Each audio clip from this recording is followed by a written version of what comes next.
દિલથી રજૂઆત કરી હતી એવા મેસેજ મળ્યા હતા. ખરેખર ધાનેરા માટે કેટલી લાગણી હતી ને આ લોકોએ વાત કેટલી સાંભળી? ભાઈ, હું 1968થી જનસંઘ વખતથી કામ કરું છું અને મને પોતાને પ્રજાના હિત સિવાય બીજી વાતમાં કોઈ રસ નથી. નથી માન જોઈતું, નથી પૈસા જોઈતા, નથી ખુરશી જોઈતી.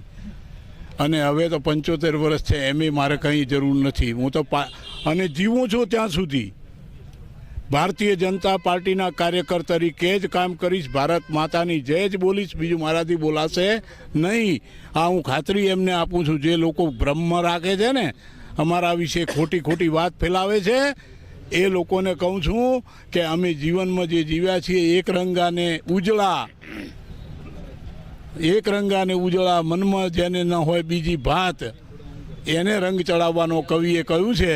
અમે એક રંગા છીએ, અમે ડુપ્લિકેટ વેળા કરતા નથી.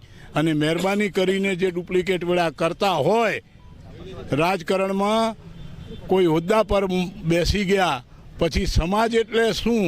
હવે તો અમારે તો અમે ધાર્યું કરી શકીએ છીએ. અરે ભાઈ, ધાર્યું કરી શકો છો. ભગવાને તમને ત્યાં સુધી મોકલ્યા, પ્રજાએ તમને સપોર્ટ કર્યો, ખૂબ સારી વાત. તો તમે હવે પ્રજાનું ભલું કરો ને. બીજી પ્રજા જે છે એના તરફ તમારી નજર હોવી જોઈએ. ગરીબ માણસ માટે તમારે વધારે ધ્યાન આપવું પડે.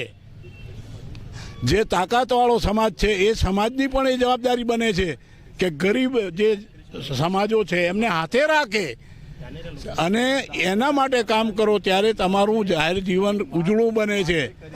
આ ખોટી વાત જે કરવામાં અત્યારે આવે છે એનો એક જ જવાબ છે કે આપણે આપણા આ વિસ્તારના ભલા માટે ભારતીય જનતા પાર્ટી હોય, કોંગ્રેસ હોય કે હિતરક્ષક સમિતિના બધા ભાઈઓ હોય કે તમામ કાર્યકર્તા હોય, ખભે ખભા મિલાવીને આપણે આપણી માગણીને સરકારે સ્વીકારવી પડે.